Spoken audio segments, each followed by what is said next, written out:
All right, welcome, Choice. Today we are going to go over the January 2025 numbers. It looks like there is some good data in here that hopefully gives some hope that 2025 will bring maybe a little bit healthier market in terms of the transactions that we're going to have. Hopefully, home prices stay reasonable and we can get into, again, a more healthy, normal churn of the market that we would have expected prior to COVID. So let's go ahead and jump into these numbers. All right, we're looking at 2025. And again, as always, we restrict this to just a 5 county area, looking at Wake, Durham, Johnston, Orange, and Chatham counties, specifically just in January. So new listings in January were up almost 12%. That's great. Again, there are certain characteristics about every month of the year, things that we see normal. So that's why we compare this back to the prior year, same month. And we're up almost 12% on new listings. So we're at 2758 new listings hitting the market in January. And we'll compare that to what that looked like compared to 2019 in just a minute. Again, that was the last year prior to COVID. Closed sales also up 6.1%. Again, that's reflective of what was happening in November and December of last year in terms of contracts being written that would close in January. So up over 1,500 closings in January. Median sales price up 3.5% January over January to 440. Some people have asked why I like to look at the median sales price versus the average sale price. There are pros and cons to each of them, and certainly there are plenty of people who would advocate that looking at the average is better. However, I think that looking at the median gives you insight into what is more typical in the market. When you're looking at smaller subsets that sometimes you'll see in a single month, for example, we only had 1,500 closings we're looking at here, and you could have the averages be skewed by a significant number of higher priced homes that may be sold in that month for whatever reason. But the median is always going to be a reflection of kind of that clump in the middle. And so what is it that most people are experiencing? If somebody's looking at our market and say, well, what is the most common price that I'm likely to see? I think the median gives you kind of a better idea there. Chances are, if you were to look at the average sale price, you're going to see it's higher than what our median sale price is. But again, I like the idea that medians typically will give you insight into what is most typical for any given data set. So that's why I use median in case you're curious.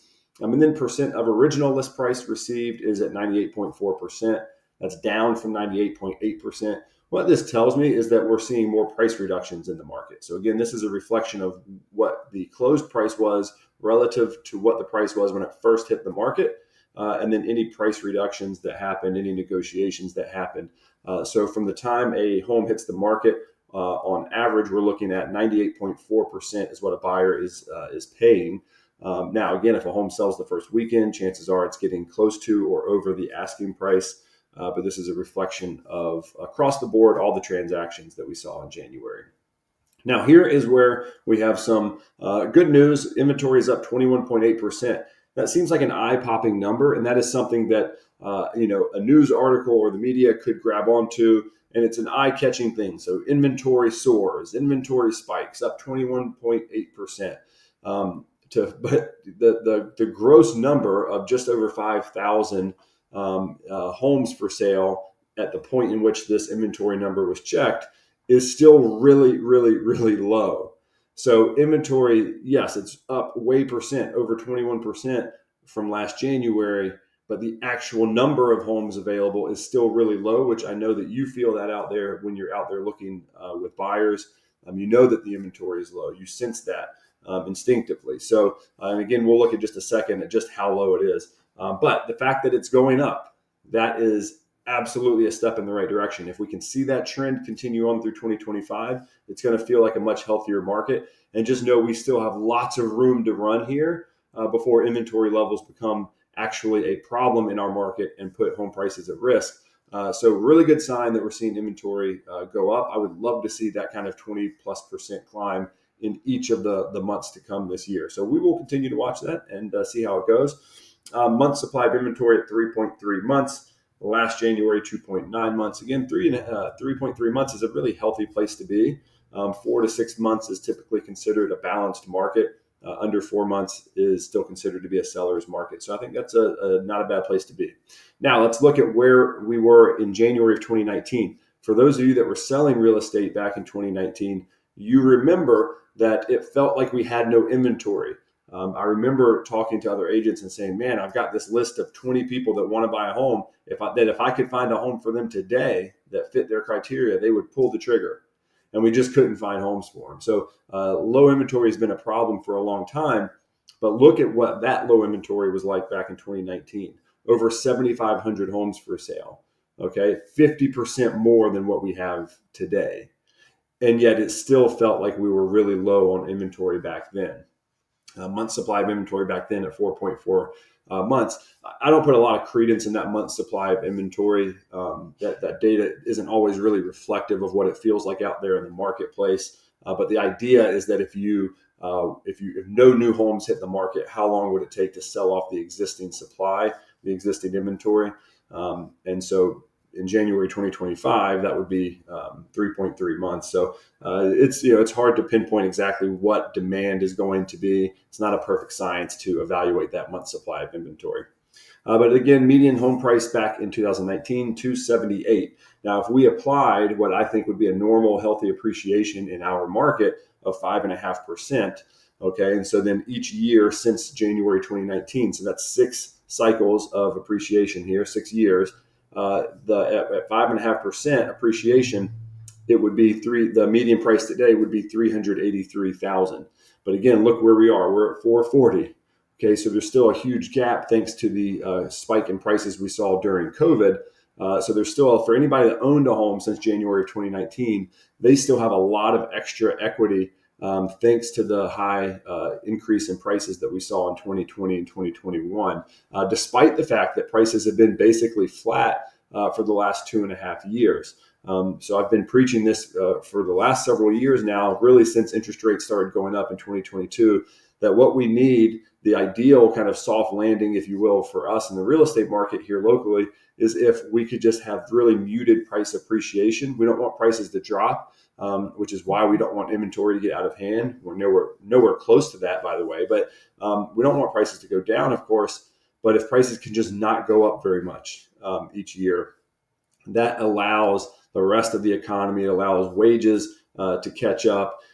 Because you get to a point eventually where home buyers don't feel like they're overpaying. Right now, you can see there's still a big gap, right? Almost $60,000 gap in extra equity that homeowners have, and buyers feel that pain, that they're paying that extra money.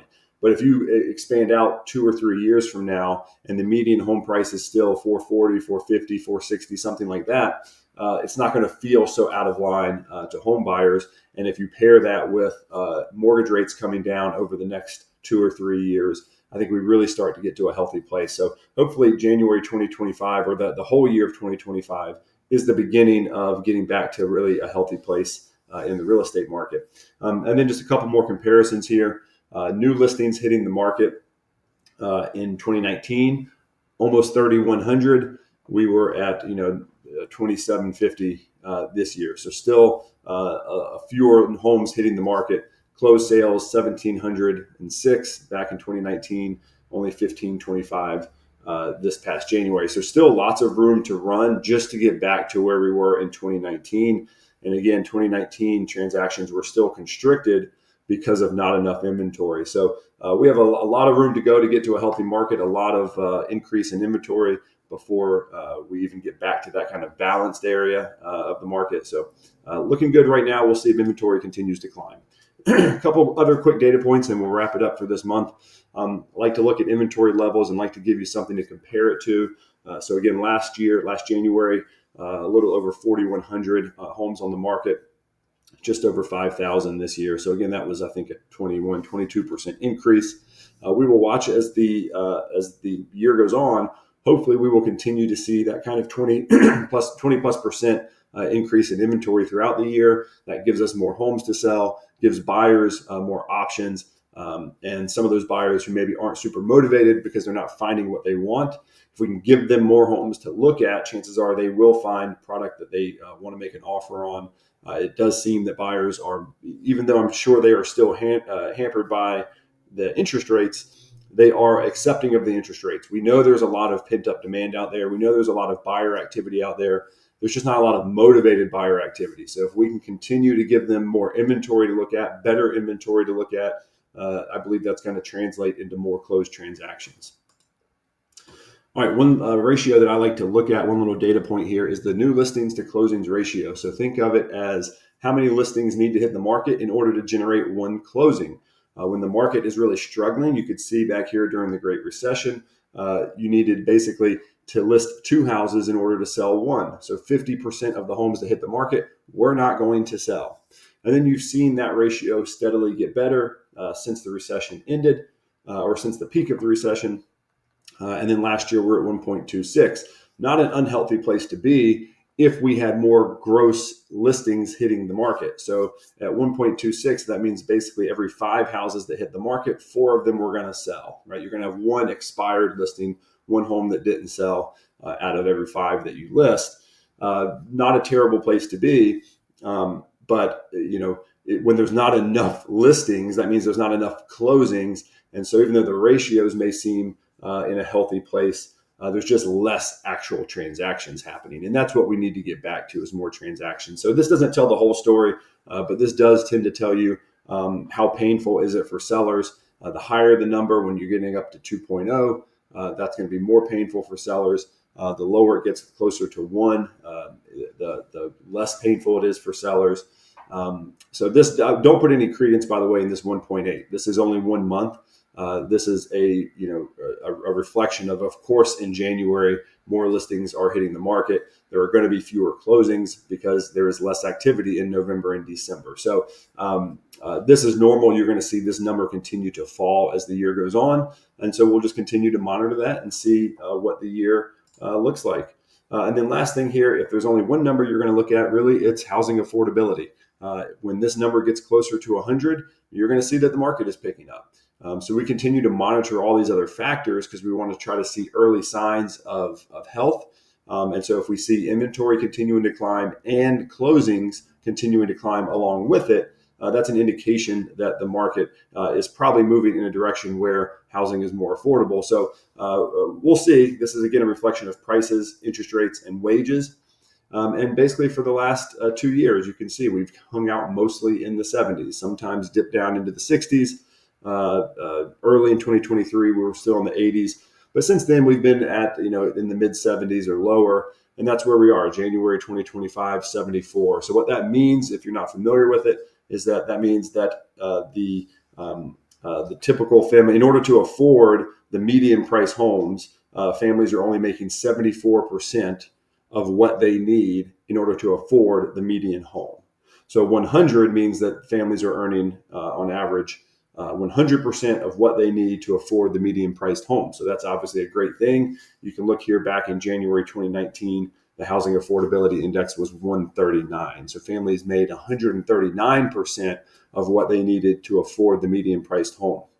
So they were not house poor in 2019, or at least on average they weren't. So this has been a struggle. We've all felt it the last several years. We will continue to monitor this. There's a lot more than just inventory and house prices that are going to have to go into this to bring this number up, but we will continue to monitor. So this is your January 2025 housing market update. Hopefully you've got some valuable information. If you have comments, questions, please put them in the comments below. Happy to engage with you there. And until next month, take care.